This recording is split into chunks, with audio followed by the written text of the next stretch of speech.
এই সময় এই ভুলটি যদি আপনারা করেন তাহলে ধরে রাখতে পারেন পরের ব্রিডিং সিজন 100% আপনার খারাপ যাবে। বেশিরভাগ নতুন পাখাল বন্ধু যারা নতুন করে পাখি পালন করছেন তারা কিন্তু এই ভুলটা করেন।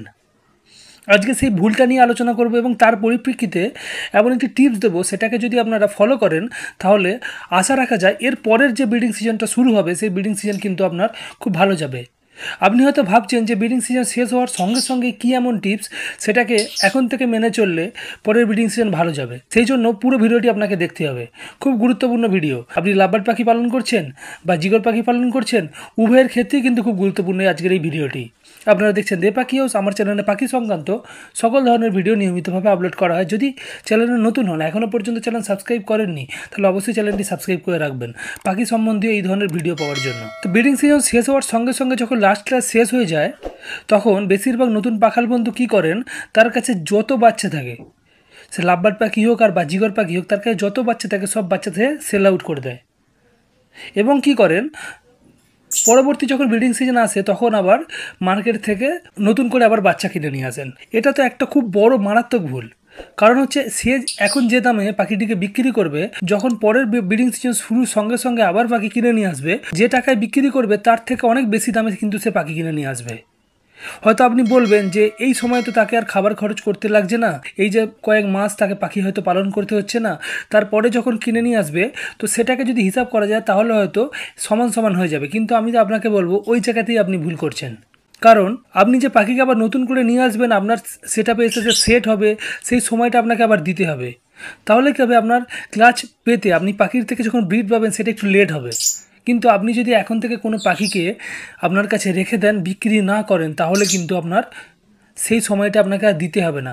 ব্রিডিং সিজনের শুরুর সঙ্গে সঙ্গেই আপনি যখন হাঁড়ি এবং বক্স লাগাবেন, আপনার প্রথম থেকেই কিন্তু আপনার পাখিগুলো ভালো ব্রিড করা শুরু করে দেবে। এবং তার সঙ্গে আপনার পাখিকে আপনারা যদি সুন্দর ফুড হ্যাবিটে নিয়ে আসতে পারেন, সব ফুড, এগ ফুড, সব কিছু খাবার খাইয়ে অভ্যস্ত করতে পারেন, তাহলে 100% আপনাদের পরবর্তী ব্রিডিং সিজন খুব সুন্দর হবে। তার সঙ্গে আপনাদেরকে একটা টিপস দেবো, আমি প্রথমেই বলেছিলাম এই লাস্ট ক্লাসে, এই ব্রিডিং সিজনের শেষে যে লাস্ট ক্লাসটা গেল, সেই লাস্ট ক্লাসে আপনারা যে পাখির থেকে যে বাচ্চাগুলো পেয়েছেন সেই বাচ্চাগুলো থেকে কিছু বাচ্চা আপনাদেরকে বাছাই করে রাখতে হবে। এই বাছাইয়ের ক্ষেত্রে যে টেকনিকটা আপনাদেরকে বলবো, সেই টেকনিকটাকে যদি আপনারা ফলো আপ করেন, আপনার সেটআপে বা এভিয়ারিতে ইমপ্লিমেন্ট করেন, তাহলে 100% ধরে রাখতে পারেন এর পরের ব্রিডিং সিজনে আপনারা পাখির থেকে খুব সুন্দর ধামাকাদার ব্রিড পাবেন। প্রথম ক্লাস থেকেই দেখবেন পাখি খুব সুন্দর ডিম বাচ্চা করবে।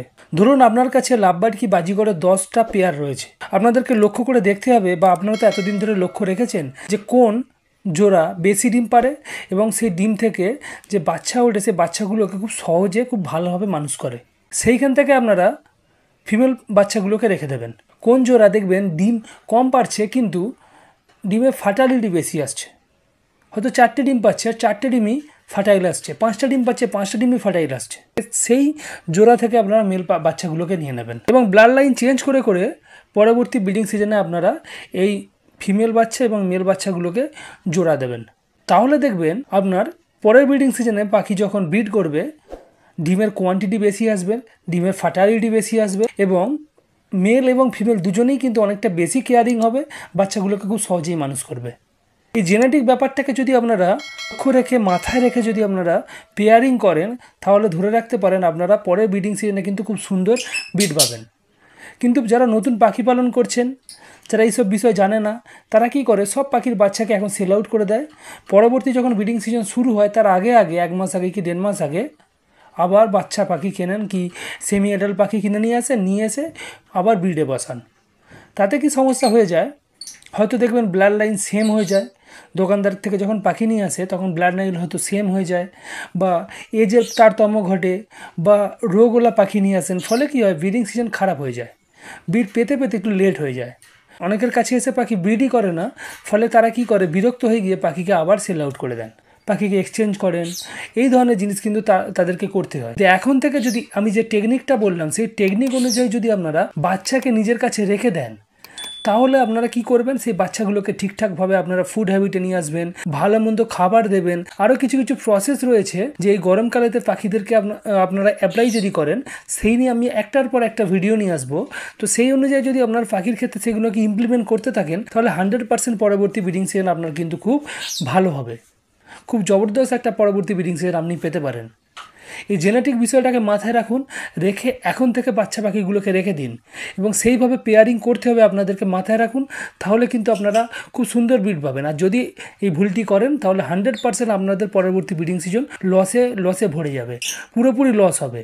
যদি ভিডিও ভালো লাগে অবশ্যই একটু ভিডিওটিকে লাইক করে দেবেন। যদি আপনার কোনো পরিচিত বন্ধু থাকে সে পাখি পালন করে, তাকে অবশ্যই ভিডিওটি সেন্ড করে দিন, যাতে তারও কিছু উপকার হয়।